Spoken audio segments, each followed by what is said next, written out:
आप लोगों ने मिल करके कोई टॉपिक फाइनलाइज किया होगा जिसके बारे में मुझे अभी पता नहीं है, आप बताइए क्या है टॉपिक आज का। उसकी शुरुआत कॉन्शियसनेस से, और सबसे पहले मैं चाहती हूँ कि मैं आपको बताऊँ कि मैं कैसे समझती हूँ कॉन्शियसनेस को, और फिर आप बताएं कि ये मेरी अंडरस्टैंडिंग ठीक है कि नहीं। उसी से क्वेश्चंस फिर आगे के फॉलो करेंगे। तो फर्स्ट बात ये है कि मैं ईगो नहीं हूँ, क्योंकि ईगो हमारी मेमोरी से क्रिएट होता है। तो अगर मेरी मेमोरी नहीं है तब भी मैं हूँ, तो मैं ईगो नहीं हूँ। सेकंड थिंग, मैं फ़िज़िकल बॉडी नहीं हूँ, क्योंकि अगर मैं सेम किसी दूसरे की बॉडी में रख दी जाऊँ तब भी मैं रहूँगी, तो I am not my body. तीसरी चीज़, मैं कॉन्शियसनेस हूँ, मतलब अवेयरनेस से समझती हूँ मैं कॉन्शियसनेस को, लेकिन जो डीप स्लीप है वहाँ मैं कॉन्शियस नहीं हूँ। और अगर कोई मेडिकल कंडीशन है जैसे कोमा, उसमें भी मैं कॉन्शियस नहीं हूँ अपनी सराउंडिंग्स को लेके, खुद को लेके भी। तो क्या मैं कॉन्शियसनेस भी नहीं हूँ? लेकिन अगर तब भी उस सिचुएशन में मैं सोचूं कि मैं क्या हूँ, तो एक लाइफ की फ़ोर्स है जो है, तो क्या मैं वो लाइफ की फ़ोर्स हूँ?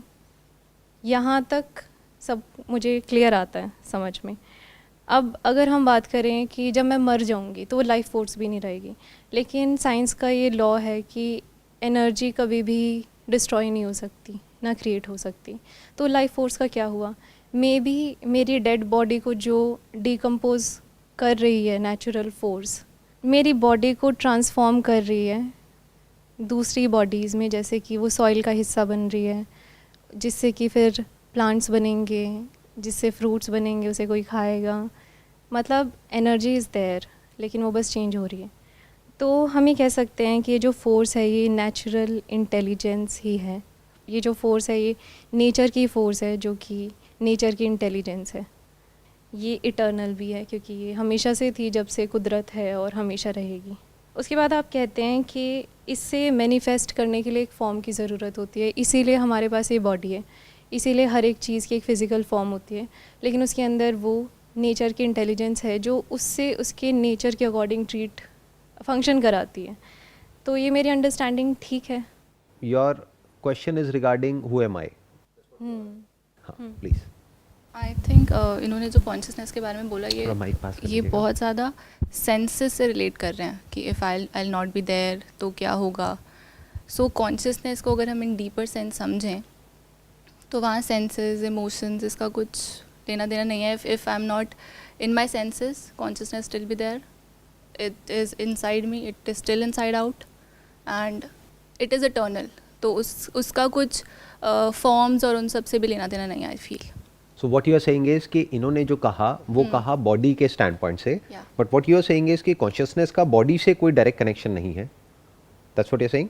कनेक्शन है, बट अगर ये नहीं भी है, it will still be there. What you are saying is अगर बॉडी नहीं भी है तब भी कॉन्शियसनेस रहेगी। या लेकिन क्या हम उसको कॉन्शियसनेस कह सकते हैं जहाँ पर बॉडी नहीं है? जैसे यहाँ पर बॉडी नहीं है, आपके मेरे बीच में स्पेस है, यहाँ पर कोई बॉडी नहीं है, या अभी है भी तो हमारे परसेप्शन में नहीं है। Yeah. हो सकता है कुछ बैक्टीरिया हो, वायरसेस हो, बट मान लेते हैं जहाँ पर ना कोई बैक्टीरिया है, ना वायरस है, ना कोई ऑर्गेनिज्म है, या तो क्या वहाँ पर कॉन्शियसनेस है या नहीं है? वो है। तो कॉन्शियसनेस वहाँ भी है। या then what is consciousness? Consciousness क्या है? क्या स्पेस कॉन्शियसनेस है? क्या नथिंगनेस कॉन्शियसनेस है? क्या एम्प्टीनेस कॉन्शियसनेस है? What is consciousness then? Consciousness I feel कि ऐसे तो जैसे पानी है, पानी में भी तो कॉन्शियसनेस है ही ना, वहाँ कोई फॉर्म नहीं है, लहरें हैं, जा रही हैं, आ रही हैं, जा रही हैं, consciousness is still there. We are saying पानी में कॉन्शियसनेस है। या what is the proof of that कि पानी में कॉन्शियसनेस है? Do we know it for sure कि पानी में कॉन्शियसनेस है, या ये हमारी एक अजम्पशन है? जैसे आप में कॉन्शियसनेस है, मुझ में कॉन्शियसनेस है, उसके लिए किसी प्रूफ की ज़रूरत नहीं है। यानी अभी आपको मेरी आवाज़ सुनाई दे रही है, yes can we call it awareness, can we call it Yes. Consciousness? Yes. Perfect. पानी को सुनाई देती है हमारी आवाज़, तो क्या हम कह सकते हैं कि पानी में कॉन्शियसनेस है या नहीं है? कॉन्शियसनेस है तभी आई थिंक वो लिविंग है ना।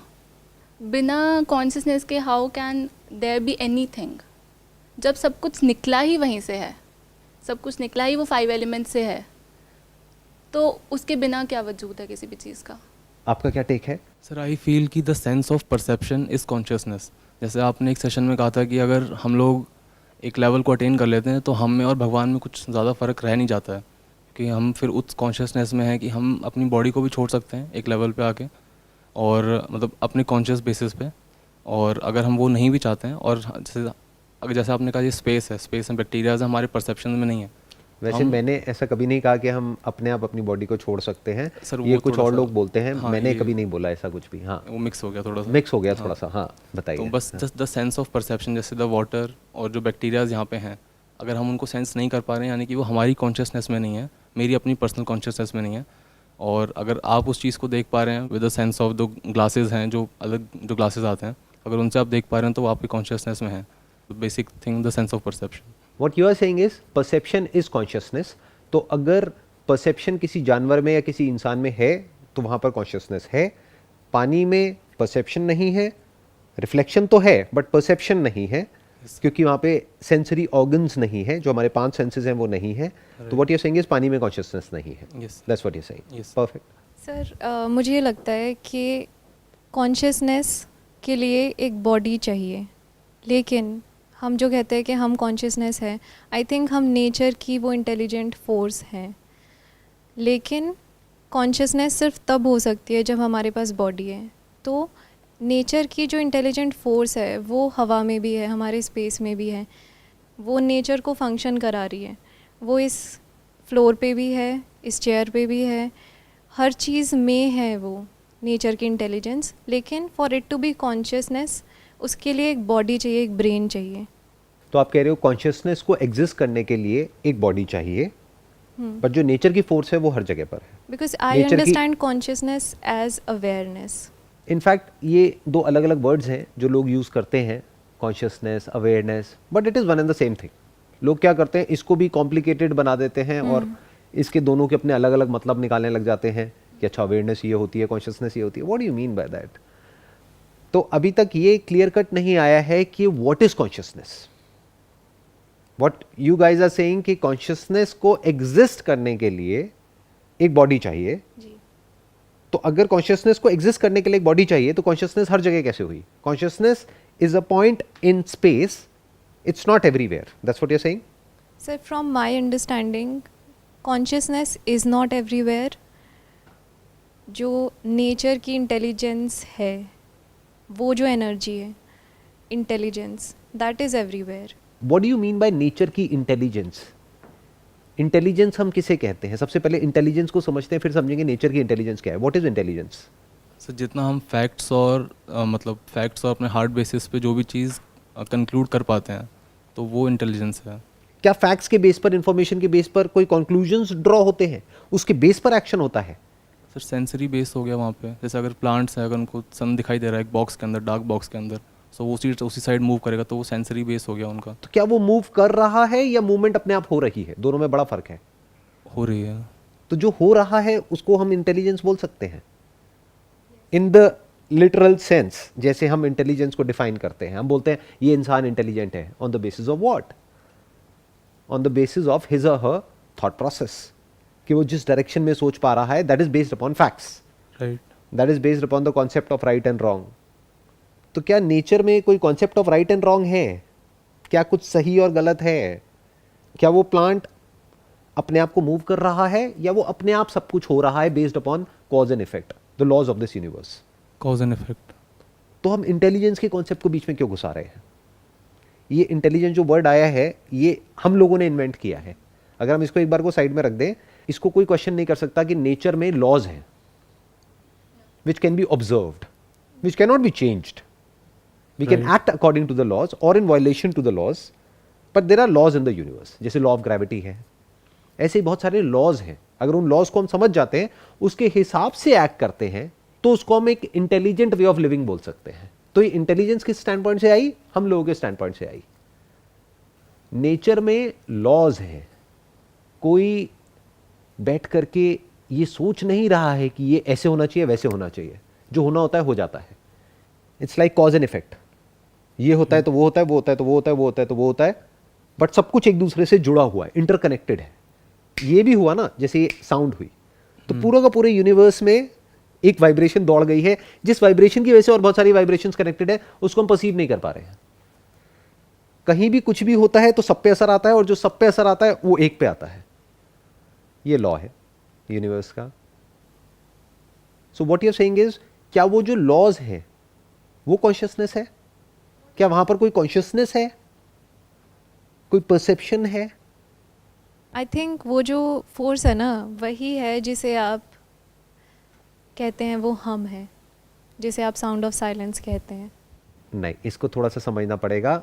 मैं ये नहीं कहता कि वो हम है, वो फोर्स, क्योंकि एक तुम ये फोर्स वर्ड जब लगा रहे हैं तो दैट इज इम्प्लाइड कि कोई बहुत ही पावरफुल फोर्स है जो इस सबको चला रही है, कोई इंटेलिजेंस है, कोई फोर्स है, कोई है जो इस सबके पीछे है। जबकि अगर आप ध्यान से इस यूनिवर्स को ऑब्जर्व करेंगे तो फ्रैगमेंट में कहीं पर भी कुछ भी नहीं है, बट हमारी इंटेलिजेंस हमेशा फ्रैगमेंट में ऑपरेट करती है। हम होल को तो देख ही नहीं सकते, होल को तो परसीव कर ही नहीं सकते, हम छोटे से उसको परसीव करके उसके बेस पर कंक्लूजन्स ड्रॉ कर लेते हैं। यूनिवर्स में ऐसा नहीं होता है। यूनिवर्स में सब कुछ इंटरकनेक्टेड है। जैसे बारिश होती है, क्यों होती है? क्या किसी फोर्स की वजह से होती है, किसी इंटेलिजेंस की वजह से होती है? क्या कोई करवाता है बारिश को, या अपने आप होती है?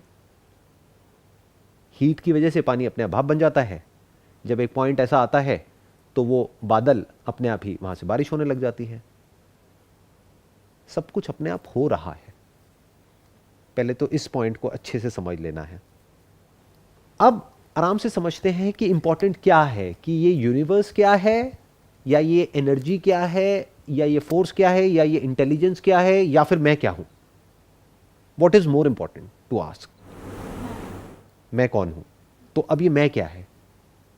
क्या मैं कॉन्शियसनेस हूं, या मैं नेचर की ये फोर्स हूं? सर जैसे अगर हम साइंस में जाएँ तो कूलम्स लॉ एक होती है जिसमें हम बिल्कुल एटॉमिक लेवल पे बात करते हैं कि जो आसपास की चीज़ें हैं वो एक पर्टिकुलर चार्ज पे अफेक्ट डालेंगी और वो पर्टिकुलर चार्ज देन उस अफेक्ट से कुछ पर्टिकुलर मतलब कुछ बिहेव करेगा काइंड ऑफ। तो हम भी एटम से बने हुए हैं, तो जो भी आसपास जो चल रहा है, जैसे अगर घर में लड़ाई हो रही है तो वो कुछ वाइब्रेशंस हैं, वो कुछ सेंसेशंस हैं, वो हमारे रूम तक आई, देन हमारे अंदर जो एटम्स हैं वो वाइब्रेट होके फिर हमारे अंदर कुछ सेंसेशन क्रिएट हुई जो अगेन एग्रेसिव हो सकती है।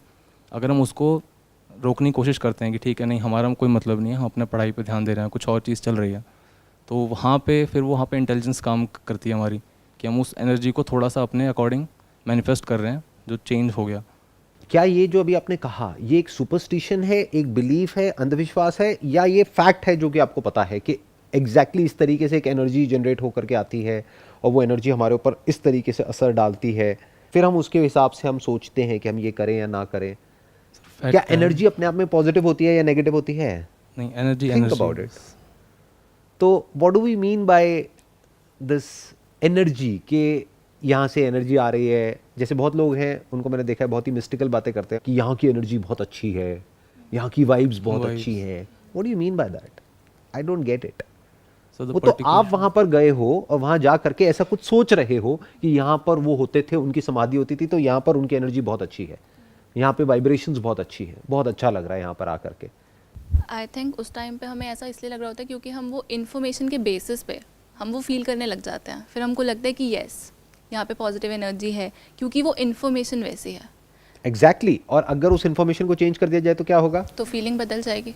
अगर आपको जहाँ पर जा करके आप कह रहे हो यहाँ पर बहुत पॉजिटिव वाइब्स हैं, Yes. और मैं बताऊं कि यहाँ पर अभी कुछ साल पहले, सच नहीं होगा बट कुछ साल पहले यहाँ पर बुरे तरीके से 1000 लोगों का मर्डर हुआ था और उनकी लाशें गड़ी हुई हैं नीचे, Yes. और उनकी आत्माएं भटक रही है, तो वो पॉजिटिव वाइब्स कहाँ चली जाएंगी? 2 मिनट में वो गायब। फीलिंग वैसे कन्वर्ट हो जाएगी उस टाइम। तो एनर्जी पॉजिटिव नेगेटिव नहीं होती है, इंटेलिजेंट या अनइंटेलिजेंट नहीं होती है, एनर्जी एनर्जी होती है। जैसे आग आग है, अच्छी या बुरी नहीं है, depends upon you, how are you using it. So सबसे पहले तो ये समझना है। Now again let's come back to the core question. तो आप क्या हो? Who are you? क्या आप कॉन्शियसनेस हो या नहीं हो? क्या आपकी कॉन्शियसनेस और आपकी कॉन्शियसनेस अलग अलग है या एक ही है? एक ही है। यू आर सेइंग एक ही है। On the basis of what? The content of your consciousness is different from content of his consciousness. यानी इनके जो लाइफ के पास्ट एक्सपीरियंसेस हैं, नॉलेज है, इंफॉर्मेशन है, वो आपके पास से, आपकी नॉलेज से, इंफॉर्मेशन से, आपके बिहेवियर से बिल्कुल अलग है। पर्सनालिटी बिल्कुल अलग है, बॉडी टाइप बिल्कुल अलग है, दूर दूर तक कुछ भी मैच नहीं होता है। तो एक कैसे हुई? अलग हो गई।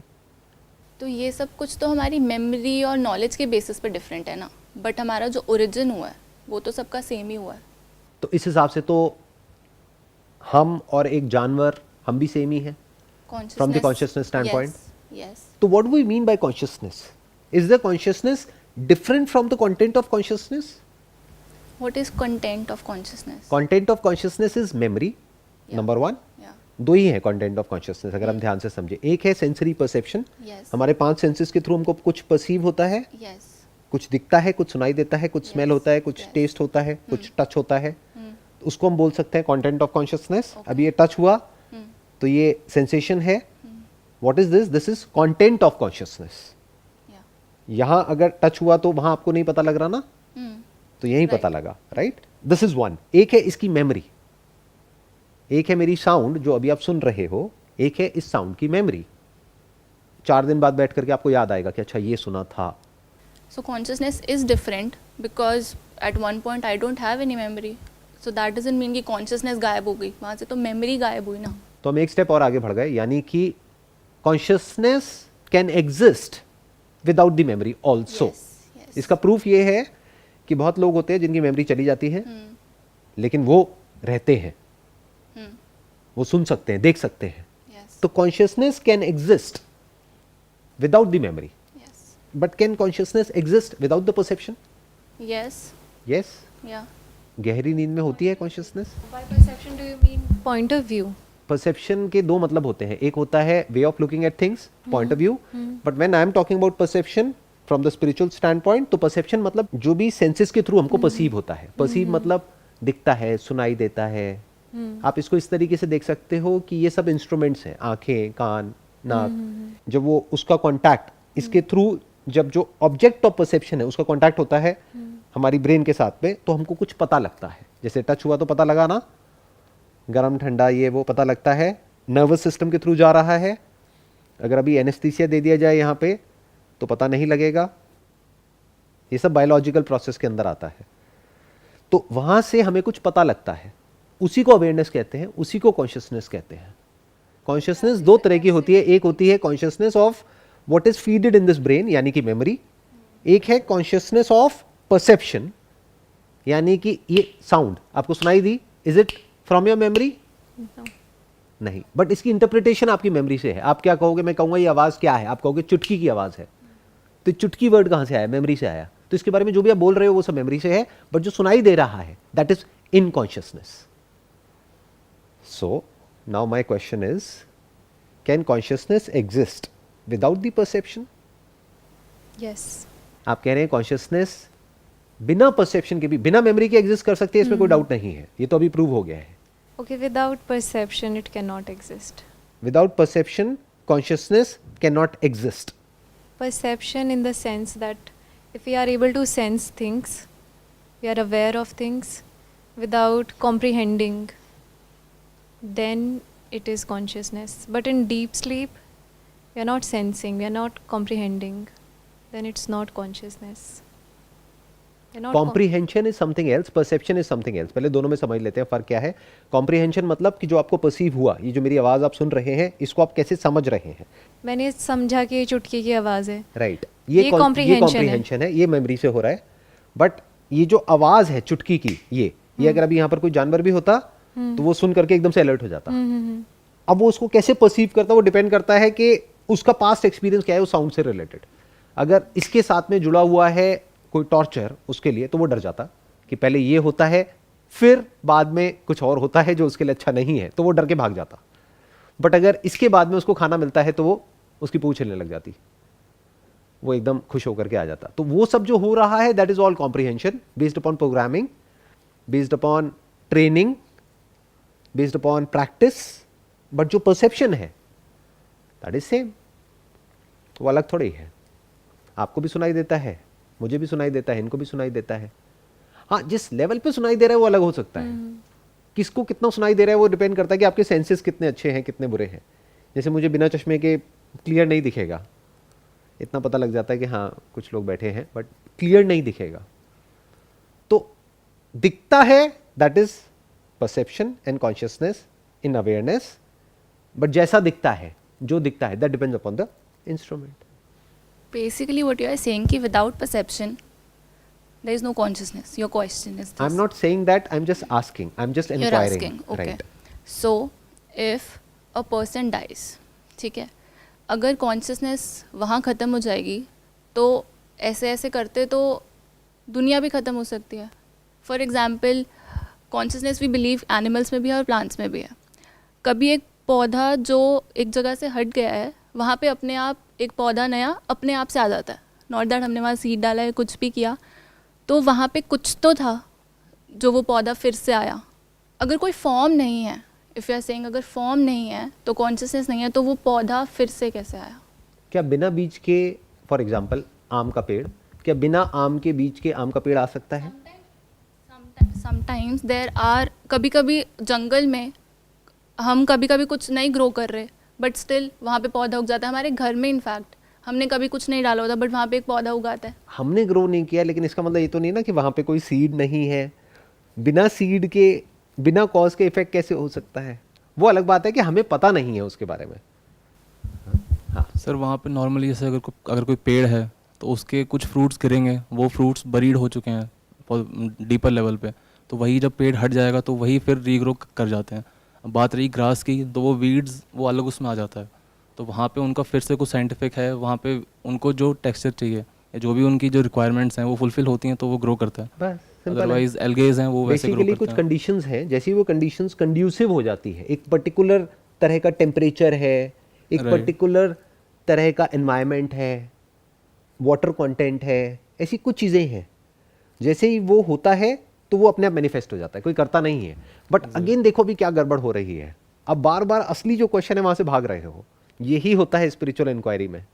असली चीज़ से हम भटक जाते हैं, इधर उधर की बातें करने लग जाते हैं, पेड़ पौधों की, इसकी उसकी. असली मैं आपसे सिंपल सा एक क्वेश्चन पूछ रहा हूँ, who are you?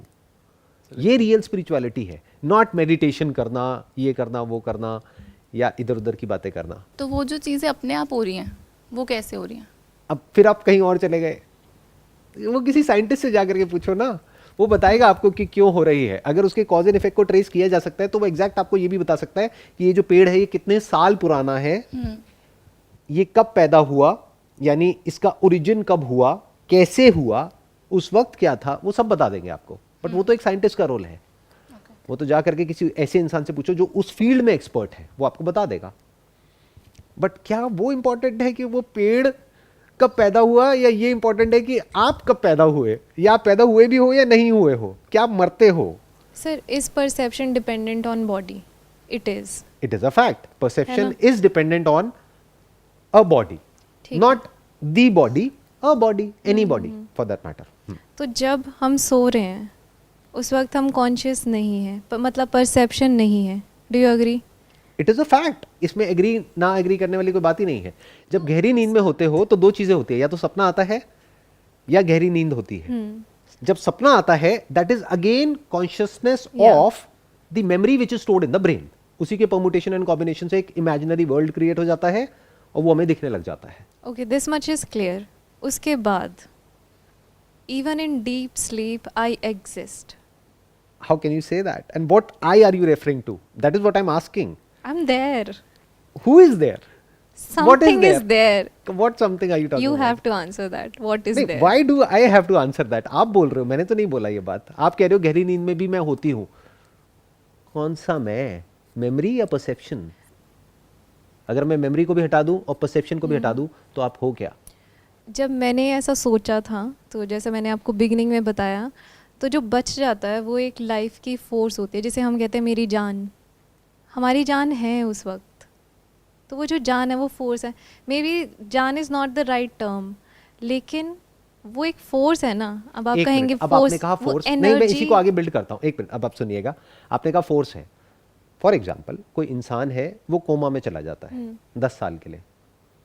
Life force तो है, बॉडी ऑपरेट कर रही है, बॉडी के ऑर्गन्स भी ऑपरेट कर रहे हैं, ब्रेथ भी चल रही है, लेकिन वो 10 साल के लिए कोमा में है. तो क्या कहोगे, वो एग्जिस्ट करता है या नहीं करता है? करता क्या है. वो है या नहीं है? वो एग्जिस्ट करता है, उसकी मेमोरी नहीं है, the body is not functioning, perception is not there, but the person is there. But the person is there. But What person are we according to talking you, about? According to you, that जिसे मैं कह रही हूँ कि वो person है, that is sound of silence. So this is my question कि मेरे अकॉर्डिंग वो लाइफ फोर्स जो है वो पर्सन है, and this is one thing common in everything. अभी साउंड ऑफ साइलेंस के कॉन्सेप्ट को बीच में नहीं लाते हैं, उसको रोकते हैं. दूसरा आप कह रहे हैं वो पर्सन है. एक पर्सन क्या होता है? What is a person? You say I am a person, everybody says I am a person. उसके साथ में आगे और क्या ऐड हो जाता है? I am a male, I am a female. What is a person? What do you mean by a person? Is dog a person? Cat a person? What do you mean by a person? अगर particular person की बात की जाए तो वो एक particular structure के base पे हम बात कर रहे हैं कि ठीक है ये, क्योंकि मेमोरी बेस पर्सन भी हमारा खुद का क्रिएट किया हुआ वर्ड है जो हम एक पर्टिकुलर बॉडी को दे रहे हैं कि ये एक पर्सन है. उसके बाद फिर हम उसकी बॉडी पे जाते हैं कि ये मेल है या फीमेल है. फिर उसका वो स्ट्रक्चर से बात फिर बॉडी पे आ गई. उसके बाद फिर उसकी मेमोरीज पे आ गया जो उसका हार्डवेयर तो हम सबका सेम है, जैसे आप कहते हैं कि हार्डवेयर सबका सेम है. देन फिर सॉफ्टवेयर पे आ गया जो उसकी मेमोरी हो गई. तो एक पर्सन सिर्फ एक स्ट्रक्चर ही है. फिर डॉग या एनिमल हो गया, एनिमल का एक अपना स्ट्रक्चर है कि उसके वो झुका हुआ होगा या कुछ अलग टाइप का, अलग अलग काइंड का. तो एक डॉग में और इंसान में फ़र्क क्या है? इंटेलिजेंस का फ़र्क है. What do you mean bye intelligence? क्या डॉग ज़्यादा इंटेलिजेंट है या इंसान ज़्यादा इंटेलिजेंट है? डॉग कैन मतलब वो सिर्फ अपने मेमोरी बेस और सेंसरी बेस पे मतलब एक्ट करते हैं वो लोग. लेकिन हम लोग उन चीज़ों को हम कंक्लूड कर सकते हैं कि ठीक है अब हम कहीं ना कहीं एक प्रिडिक्शन मोड में आ जाते हैं कि अब हमें यहाँ से एक फर्दर क्या कर सकते हैं और क्या कर सकते हैं. जैसे अगर डॉग को हम ऐसे हिलाएंगे, अगर हम उसको छू करेंगे तो वो उसको कहीं ना कहीं एक मेमोरी अगर उसकी बनी होगी कि उसको वापस जाना है तो वो जाएगा. अगर उसको मेमोरी होगी आना है तो आएगा. इसके अलावा वो कुछ नहीं कर सकता. लेकिन अगर हमें बोला जाएगा तो हम 164 थिंग्स और कर सकते हैं इस बेसिस पे. तो इंटेलिजेंस वाइज बात करी जाए तो एक डॉग ज़्यादा इंटेलिजेंट है as far as living a life, as far as living an intelligent life is concerned. तो एक डॉग ज़्यादा इंटेलिजेंट है या एक इंसान ज़्यादा इंटेलिजेंट है? डॉग. डॉग ज़्यादा इंटेलिजेंट है. क्यों? क्योंकि वो अपनी चॉइसेस को मिनिमाइज कर देता है, फिर वो उसके अकॉर्डिंग एक्ट कर रहा है. उसके क्या पास वो अपनी चॉइसेस को मिनिमाइज करता है या उसके पास में कोई चॉइस ही नहीं है, choice वो ही नहीं है. चॉइसलेस जीता है? मतलब अगर हम ट्रेन करेंगे तो देन उसके पास कुछ चॉइसेस बढ़ जाती हैं. जैसे एक Right. दो टाइप के डॉग्स हैं. एक डॉग जो पेट है घर के अंदर, और कुछ जो आर्मी में होते हैं तो उनको एक सर्टेन टाइप की ट्रेनिंग है. तो उनका परसेप्शन उन्हीं चीज़ों के ऊपर उनके चॉइसेस बढ़ गई कि वो कैसे मूव कर पा रहे हैं. ये डॉग भी कर सकता है वैसा मूव, लेकिन इसके पास चॉइस नहीं क्योंकि इसको वैसा ट्रेन नहीं किया गया अभी तक. और इंसान को आप कह सकते हो बहुत ज़्यादा ही ट्रेन कर दिया गया है. बहुत ज़्यादा ही ट्रेन कर दिया गया. राइट. तो डॉग को हम अनइंटेलिजेंट तो नहीं कह सकते किसी भी एंगल से, क्योंकि डॉग की जो इंटेलिजेंस है वो एनी डे इंसान की इंटेलिजेंस से बेटर है as far as living a basic life is concern. Right. जब उसका पेट भर जाता है वो रुक जाता है. एग्जैक्टली. इंसान का जब पेट भर जाता है तो मन नहीं भरता है, वो खाता रहता है. तो as far as intelligence is concern हम डॉग को अनइंटेलिजेंट नहीं कह सकते और इंसान को इंटेलिजेंट नहीं कह सकते. बस हम ये कह सकते हैं कि एक इंसान फ्यूचर को भी प्लान कर सकता है अपने इंस्टेंट ग्रेटिफिकेशन को छोड़ करके. डॉग नहीं कर सकता. तो इस वजह से हम कह सकते हैं कि इंसान डॉग को कंट्रोल कर सकता है, जानवरों को कंट्रोल कर सकता है और कर ही रहा है. But that does not mean कि वो ज़्यादा इंटेलिजेंट है. तो पहले इसको हमको समझना होगा. तो एक स्टैंड पॉइंट से डॉग ज़्यादा इंटेलिजेंट है, that Yes, is sir. From the survival point of view. But from the stand point of the planning of future is concern इंसान ज़्यादा इंटेलिजेंट है, क्योंकि इंसान 20 साल आगे भी देख सकता है. प्रेजेंट की बात करी जाए तो डॉग ज़्यादा इंटेलिजेंट है. कोई भी इंसान हो किसी भी लेवल पे, उसका सबसे पहला क्वेश्चन ये होता है how to live in the present moment. बड़ा कॉमन क्वेश्चन है. डॉग कभी ये नहीं पूछेगा. The dog is Because he is always living. There in the present moment. तो एक इंसान जो करोड़ों अरबों कमाने के बाद में ये क्वेश्चन पूछ रहा है वो एक कुत्ते से भी गया गुजरा है, क्योंकि वो कहाँ आना चाहता है, उसका अल्टीमेट गोल क्या है बेसिक लेवल. कि बहुत हो गया, बहुत कर लिया, बट Right. मैं इससे कैसे फ्री हूँ, अपने थॉट से, अपनी फीलिंग से, अपने इमोशन से मैं इससे फ्री होना चाहता हूँ. मैं इस मोमेंट में रहना चाहता हूँ पूरी तरह से, मैं अवेयर होना चाहता हूँ. डॉग के पास में वो सब कुछ ऑलरेडी है जो वो पाना चाहता है. कौन एक बिलियनियर? तो उस स्टैंड पॉइंट से देखा जाए तो डॉग ज्यादा इंटेलिजेंट है. बट फ्यूचर को फोरसी करना, फ्यूचर को प्लान करना, उस स्टैंड पॉइंट से देखा जाए तो डेफिनेटली इंसान has an edge over an animal, क्योंकि इंसान के पास में बहुत सारी इन्फॉर्मेशन है जिसको साइंस बोलते हैं. उसको यूज़ करके, उन लॉज को यूज़ करके वो कुछ भी कर सकता है. एक न्यूक्लियर वेपन बना सकता है और 10 मिनट में पूरे के पूरे प्लानट को खत्म कर सकता है. ये इंसान की पावर है. अगेन हम अपने असली क्वेश्चन से भटक गए. Who are you? क्वेश्चन में अभी कॉन्शियसनेस अभी अगर हम डिस्कस करें, मेरा क्वेश्चन वैसे ये था कि everybody is born in this world and everybody will die. Body के लेवल पे सबने जाना है. तो दो लोग हैं, एक बंदा है वो लव और कंपैशन से जी रहा है, दूसरा सेल्फिश, अपने बारे में सोचना, you don't want to do anything, money is already there of ancestors, कुछ नहीं करना उसको.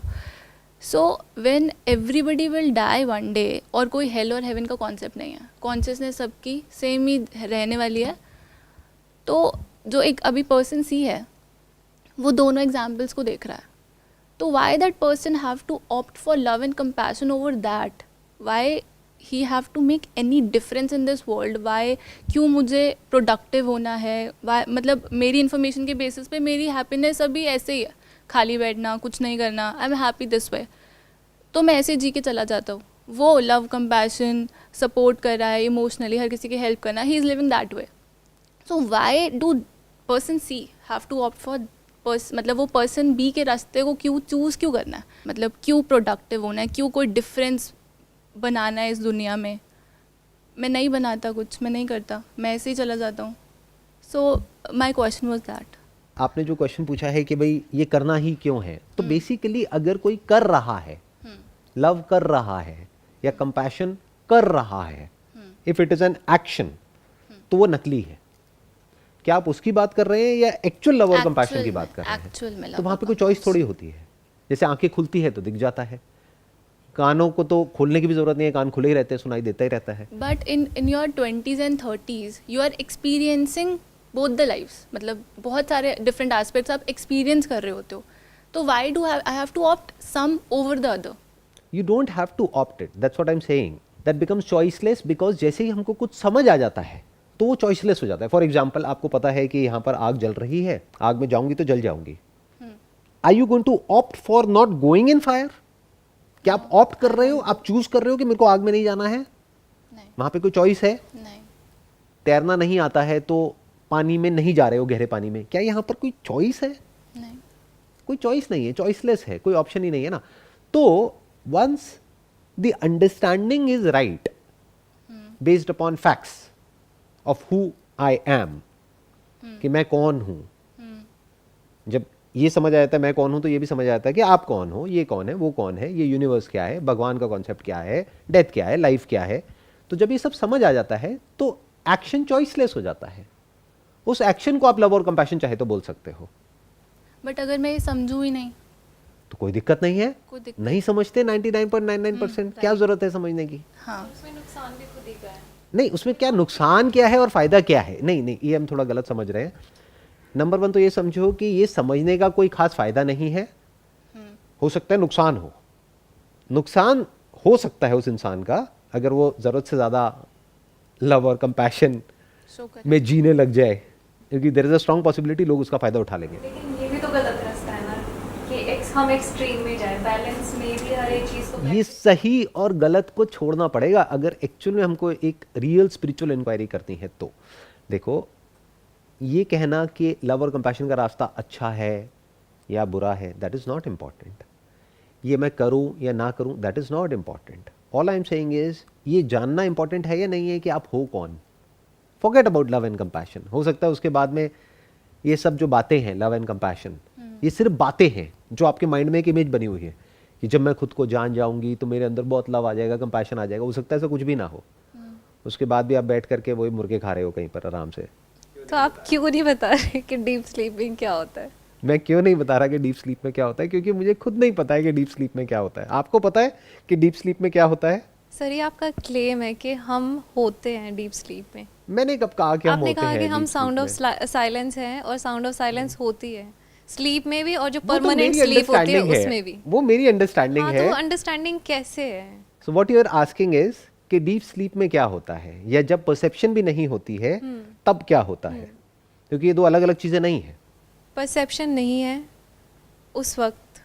No perception is equal to deep sleep. और ऐसा कुछ सेकंड्स के लिए आपने भी एक्सपीरियंस किया होगा, किसी क्लासरूम में बैठे हो, कोई बोरिंग लेक्चर चल रहा है, कुछ देर के लिए ब्लैंक हो गए, प्रोफेसर ने एकदम से पूछा आपसे, अब आपको पता ही नहीं है कि आप एक्चुअल में सोच क्या रहे थे। आप एक्चुअल में कुछ नहीं सोच रहे थे उस वक्त, आंखें खुली हुई थी लेकिन कुछ देख नहीं रहे थे, ब्रेन ऑपरेट कर रही थी, कुछ सोच रहे थे लेकिन कुछ देर के लिए ब्लैंक हो गए थे। ऐसा होता है नहीं होता है? तो उसको क्या कहेंगे? उसको डीप स्लीप बोल लो चाहो तो, उसको लैक ऑफ परसेप्शन बोल लो, जहां पे ना परसेप्शन है ना मेमोरी एक्टिवेटेड है। जिसे नींद में भी तो यही होता है, या तो मेमोरी एक्टिवेटेड होती है जिसको सपने बोलते हैं, ड्रीम बोलते हैं, या कुछ सुनाई दे रहा होता है, फिर थोड़ी देर बाद सुनाई देना बंद हो जाता है, सपने आने बंद हो जाते हैं, उसको आप गहरी नींद बोल सकते सर हैं, इससे उसको आप पहले डीप स्लीप बोल हमने ये सकते हैं। समझा था कि कॉन्शियसनेस परसेप्शन के बिना नहीं हो सकती। नहीं, मैंने नहीं कहा था ये, बट अभी तक जहाँ तक हम पहुँचे थे साथ साथ में, वहाँ पे अभी हम यहीं तक गए थे कि consciousness can not exist without perception, it may और may not be true. Consciousness को हम अवेयरनेस से समझ रहे हैं, right? There is awareness without the senses. अगर अभी जो आपकी बॉडी है उसको हटा दो, तो कहाँ है सपने, कहाँ है ये आवाज़, कहाँ है मेमोरी, कहाँ है ये सब कुछ? तो वो जो एक छोटा सा मोमेंट था जहाँ परसेप्शन नहीं था, तो वहाँ पर आप भी नहीं थे। वहाँ पे कॉन्शियसनेस भी नहीं थी। Consciousness of the content of consciousness नहीं था, या कॉन्शियसनेस नहीं थी? कंटेंट ऑफ कॉन्शियसनेस मतलब क्या? परसेप्शन और मेमोरी और a combination of both. Sir दोनों ही नहीं होते हैं। तो क्या कॉन्शियसनेस होती है? नहीं, कॉन्शियसनेस भी नहीं होती है। तो you are saying minus the content of consciousness there is no consciousness. Right, क्योंकि फिर वहाँ पे कुछ है ही नहीं, सिर्फ एक बॉडी रिमेन करती है, इसका कोई एग्जिस्टेंस नहीं है। वो तो फिर रिलीव हो जाएगी, वो तो कुछ देर बाद जब कॉन्शियसनेस आएगी तब हम सेंस कर पाते अपनी बॉडी को भी। क्या कॉन्शियसनेस आती है और जाती है, या कंटेंट ऑफ कॉन्शियसनेस आता है और जाता है? अगर दोनों सेम चीज़ हैं, कॉन्शियसनेस और कंटेंट ऑफ कॉन्शियसनेस, तो फिर वो आएगी और जाएगी। क्या consciousness and content of consciousness same चीज है या अलग अलग है? Content of consciousness can be changed, can be altered. बचपन में आपका कंटेंट ऑफ कॉन्शियसनेस कुछ और था, अभी कुछ और है, बुढ़ापे में कुछ और होगा। राइट, मेमोरी अलग है, Yes. सेंसेस अभी सही ऑपरेट कर रहे हैं, जब खराब ऑपरेट करने लग जाएंगे तो हो सकता है सुनाई देना कम हो जाएगा या बंद हो जाएगा। राइट। तो content of consciousness changes with time, it's bound to change, but does consciousness change?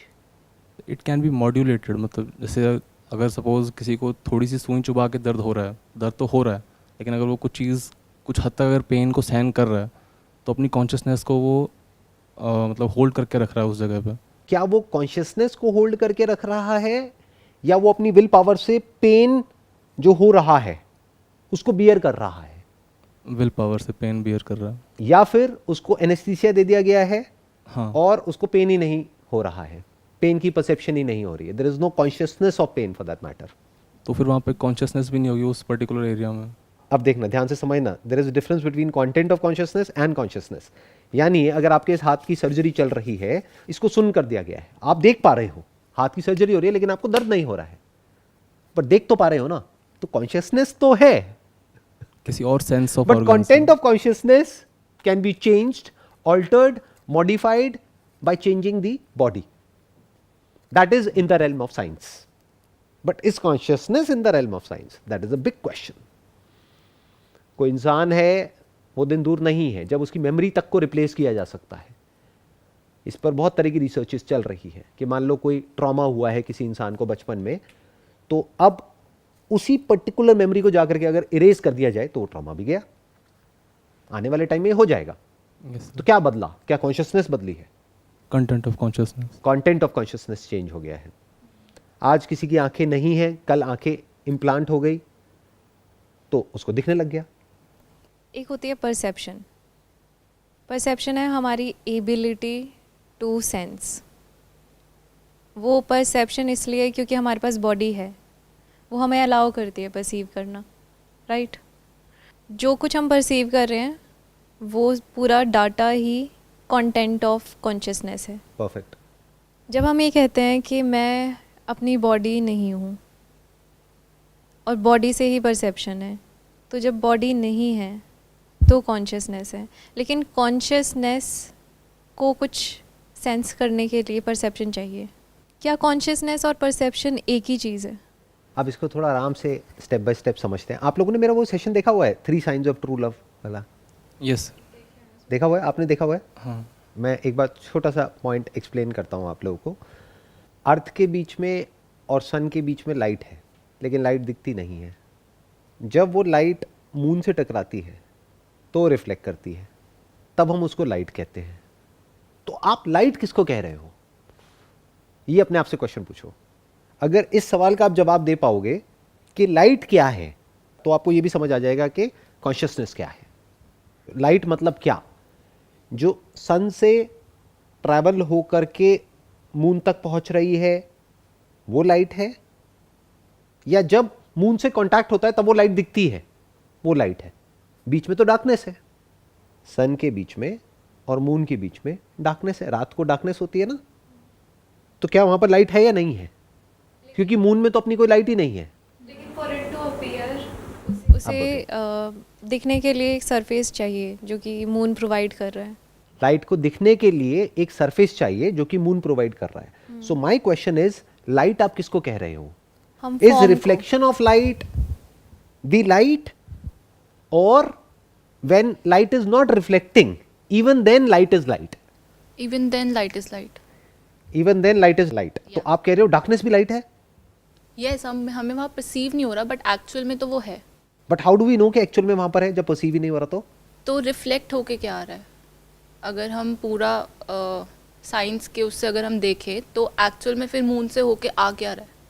और वो कहां से आ रही है? क्योंकि मून में तो अपनी कोई लाइट ही नहीं है। यस, तो कॉज तो कहीं तो है ना, दैट इज़ वाई वो इफेक्ट है। अब आया आपको समझ में? आपका जो क्वेश्चन था उसका जवाब मिल रहा है आपको?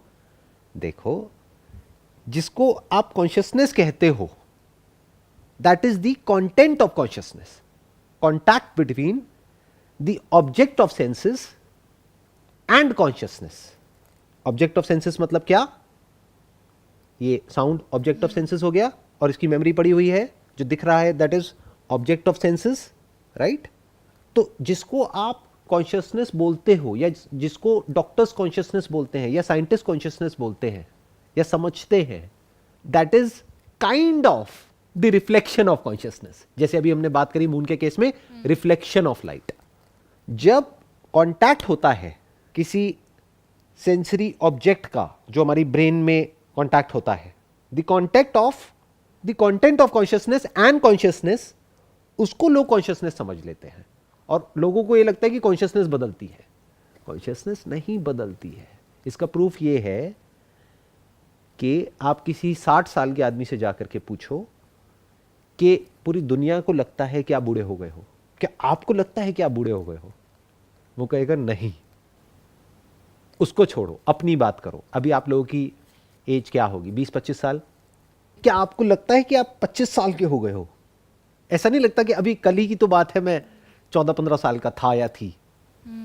क्या एक्चुअल में कोई फर्क आया है आपकी कॉन्शियसनेस में? कंटेंट ऑफ कॉन्शियसनेस बदल गया है।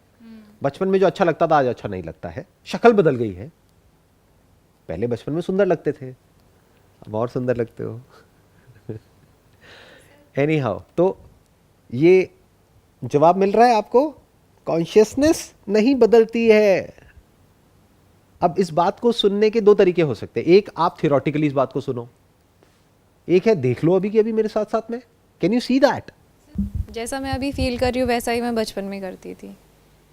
उसका कंटेंट बदल सकता है लेकिन वो कॉन्शियसनेस जैसा आप सेम फील कर रहे हो वैसा बचपन में फील नहीं करते थे। बचपन में कुछ और फील करते थे, अभी कुछ और फील करते हो। लेकिन क्योंकि दिखता कंटेंट बचपन में अलग भी था। था, दिखता अभी भी है, उसका इंटरप्रिटेशन Exactly. बदल गया है। अब द क्वेश्चन इज, ये कॉन्शियसनेस और परसेप्शन दोनों कैसे अलग हैं? अभी जो आपका क्वेश्चन है, मैं आपसे एक क्वेश्चन पूछता हूँ। एक लाइट है जो मून से रिफ्लेक्ट करने के बाद में दिखती है, एक है जब तक वो रिफ्लेक्ट नहीं हुई है, यानी जब तक उसका और मून का कांटेक्ट नहीं हुआ है। तो दोनों में से लाइट एक्चुअल में क्या है? दोनों क्या ये लाइट है या वो लाइट है? दोनों। दोनों। खत्म बात। आपको जवाब मिल गया। आप गहरी कह- नींद में क्या होता है? I get it now. क्या बताओ? कि जब हम जगे होते हैं तब हमारे पास ये सेंसेस अवेलेबल हैं, तो सरफेस है हमारे पास। सरफेस तो तब भी है। गहरी नींद में भी सरफेस तो है ही ना, बॉडी लेकिन तो हम है ही। सो रहे हैं ना, सो रहे हैं, कोई जोर से आकर के चीखेगा तो आप उठ जाओगे। तो जब हम सो रहे हैं तो आवर सेंसेस आर शट। उस वक्त परसेप्शन नहीं है।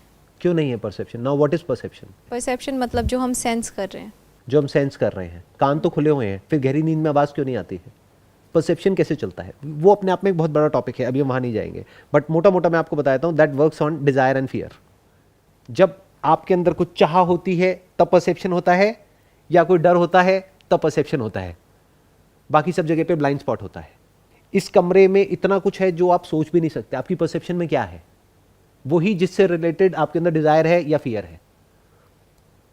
ये टीवी आपको दिखेगा आते ही, क्यों? क्योंकि आप कहोगे अरे वाह इतना बड़ा टीवी, हमारे घर में तो छोटा है, यहाँ पे बड़ा है। एकदम से दिखेगा, क्यों? क्योंकि इससे रिलेटेड कोई डिजायर है। या एकदम से पीछे से कोई आवाज आई, आपको डर लगा, कौन है पीछे, वो आपकी परसेप्शन में आ गया। ऐसे परसेप्शन चलती है। तो नींद में परसेप्शन होती है? नींद में परसेप्शन होती है नहीं होती है उसको छोड़ देते हैं। नींद क्या होती है, नींद कब होती है, नींद कैसे आती है? रोज सोते हो आप लोग? सोते हो नहीं सोते हो? नींद आती है ना? मेरी तरह नहीं सोते मतलब क्या यार, कुछ भी। एक बार माइक लेके बोलना।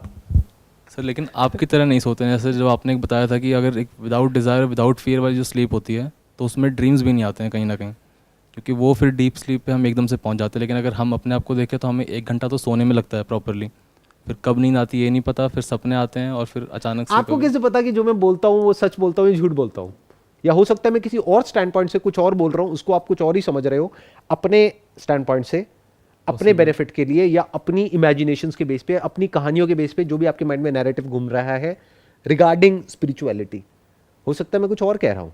मैं ये नहीं कहता कभी भी कि मेरे को सपने ही नहीं आते, मैं ये कहता हूँ कि सपने बहुत कम आते हैं, और बहुत लोग हैं जिनको बहुत कम आते हैं सपने।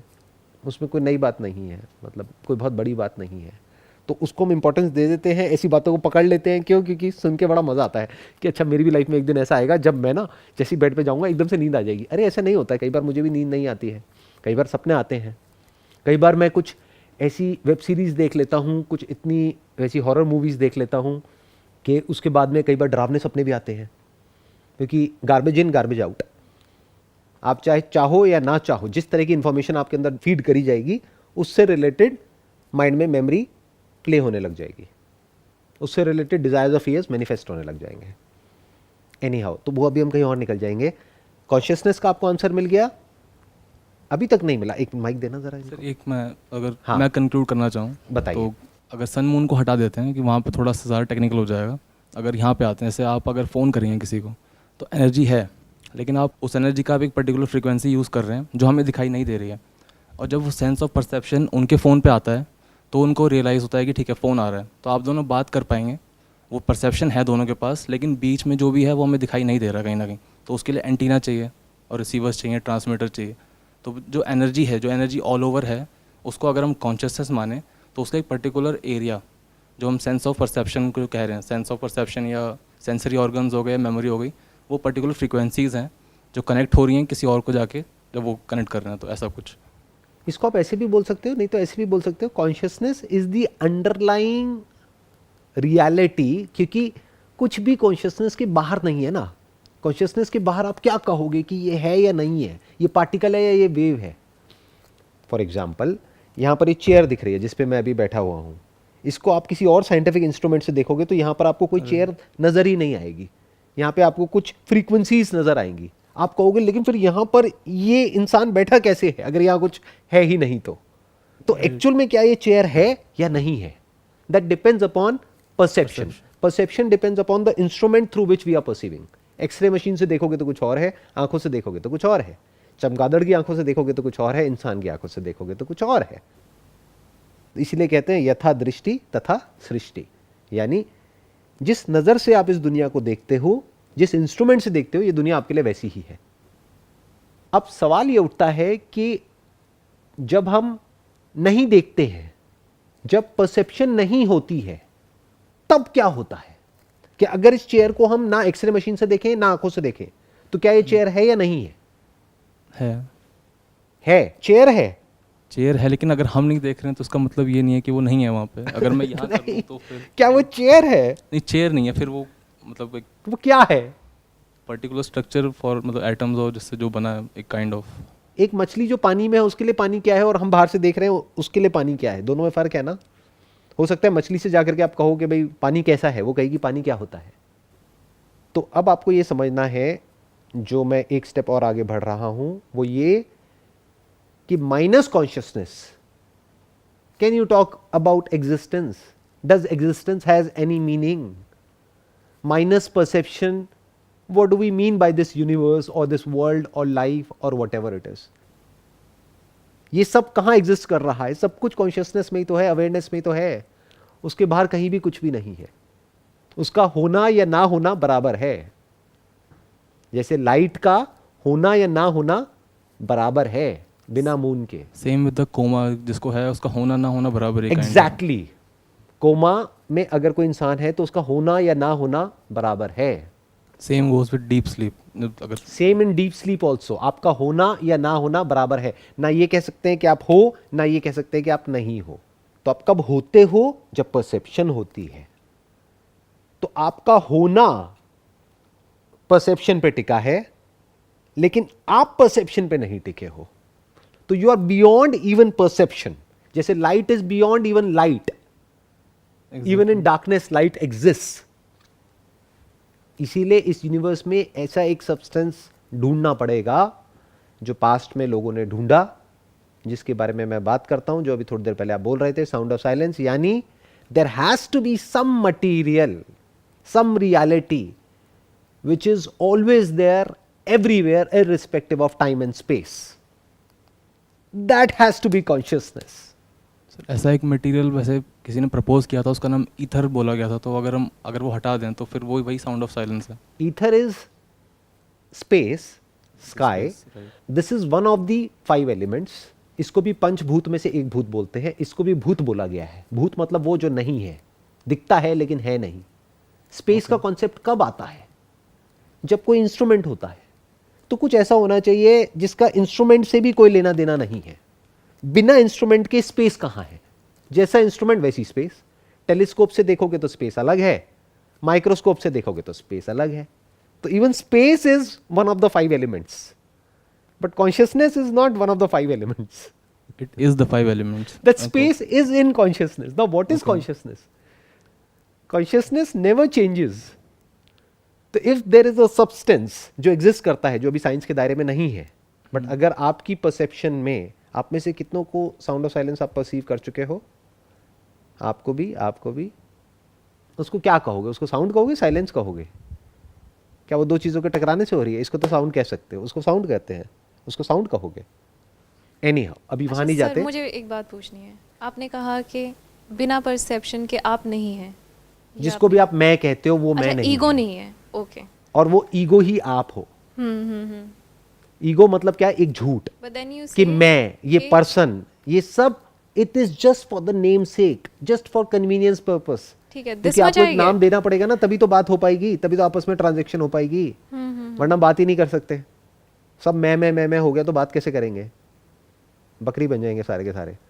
तो बोलने के लिए मैं और तू है, एक्चुअल में कहीं कोई मैं तू नहीं है। तो सर, जैसे आपने कहा परसेप्शन जब नहीं होगी तो आप भी नहीं होंगे, मतलब ईगो नहीं होगा, क्योंकि हम कुछ भी नहीं होगा, ना मेमोरी होगा, ना ठीक ये है, होगा, ठीक ना वो होगा। लेकिन आपने उसके बाद कहा उसके बाद फिर भी कॉन्शियसनेस होगी एक। राइट? इसका मतलब ये हुआ कि परसेप्शन और कॉन्शियसनेस अलग है। नहीं, क्योंकि देखो, ध्यान से समझो, आप चाहो तो बोल सकते हो अलग है, but consciousness of something you can call it as perception. Okay. एक बात ध्यान रखना, इस रास्ते पर कभी भी वर्ड्स में मत उलझ जाना, because word is not the thing.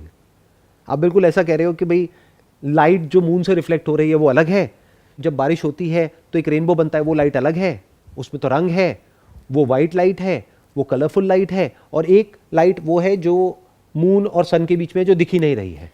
तो 3 तरह की लाइट हो गई। एक लाइट है जो डार्कनेस है, एक लाइट है जो वाइट लाइट है, एक लाइट है जो कलरफुल लाइट है। क्या ये तीनों अलग अलग लाइट है? अच्छा सर, मैं बताती हूँ मुझे क्या समझ में आया है। जो मून है वो हमारी बॉडी है, राइट? जो लाइट रिफ्लेक्ट होके हमें दिख रही है वो परसेप्शन है, लेकिन जब वो डार्कनेस थी जो हम देख नहीं पा रहे थे, but it was still there, that's consciousness. That is the sound of silence. That is you, that is me, that is everybody. तो अब आप सिर्फ यहाँ पर नहीं हो, आप हर जगह हो। आप पैदा नहीं होते हो, ना मरते हो। अगर आप वो हो तो, लेकिन अगर आप जो खुद को बोलते हो वो आप हो, यानी क्या? परसेप्शन। तो परसेप्शन तो सिर्फ वहीं पर है।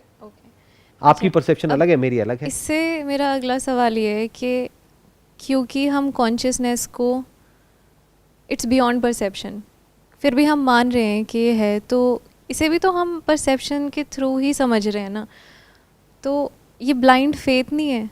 नहीं, एक मिनट, आराम से समझो। ये एक साइंटिफिक इंक्वायरी है, इसमें ब्लाइंड फेथ के लिए कोई जगह नहीं है। क्या ये ब्लाइंड फेथ है? जिस चीज़ को हम इस बॉडी से, इस ब्रेन से सेंस परसीव नहीं कर सकते, बट वी आर बिलीविंग। एक मिनट, क्या आप साउंड ऑफ साइलेंस को परसीव नहीं कर रहे? हम कह रहे हैं ना वो साउंड ऑफ साइलेंस है, हो सकता है वो सिर्फ एक सेंसेशन हो कोई। जिन्हें हियरिंग इम्पेयरमेंट होती है वो उन्हें वो आवाज़ आती है। आती है, ये रिसर्च हम कर चुके हैं ऑलरेडी। अच्छा आपने किए? जी। बल्कि मैं आपको सजेशन देने वाली थी कि आपको नहीं, ये हमने करना करी चाहिए। है, करी है, आती है। अच्छा। उनको भी आती है, बच्चों को भी आती है, बड़ों को भी आती है। कभी ये सेंसेशन उसकी तो नहीं है जो हमारी बॉडी में ब्लड फ्लो होता है? नहीं, कभी आप करके देख लो, जो ब्लड फ्लो होता है उसकी आवाज़ को सुनने की कोशिश करो।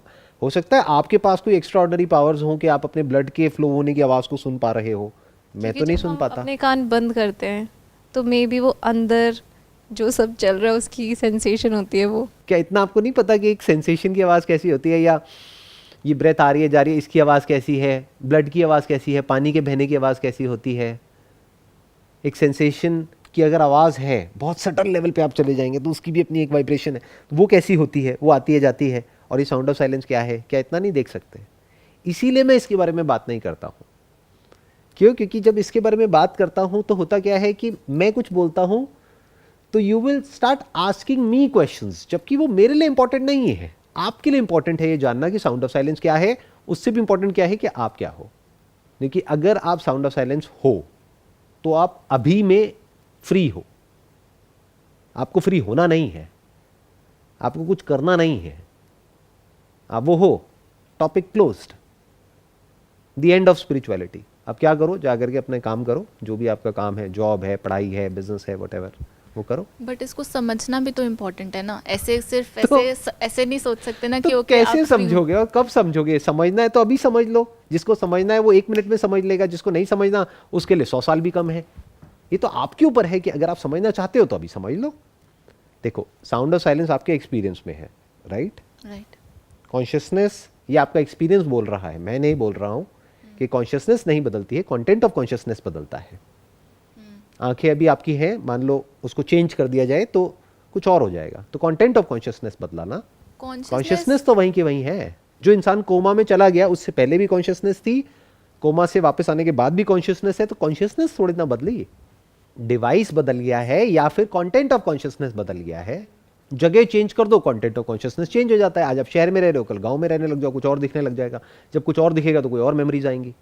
जब हमने ये बात जान ली और हमें पता है कि जो मैं हूँ, मैं होल हूँ, मैं परफेक्ट हूँ।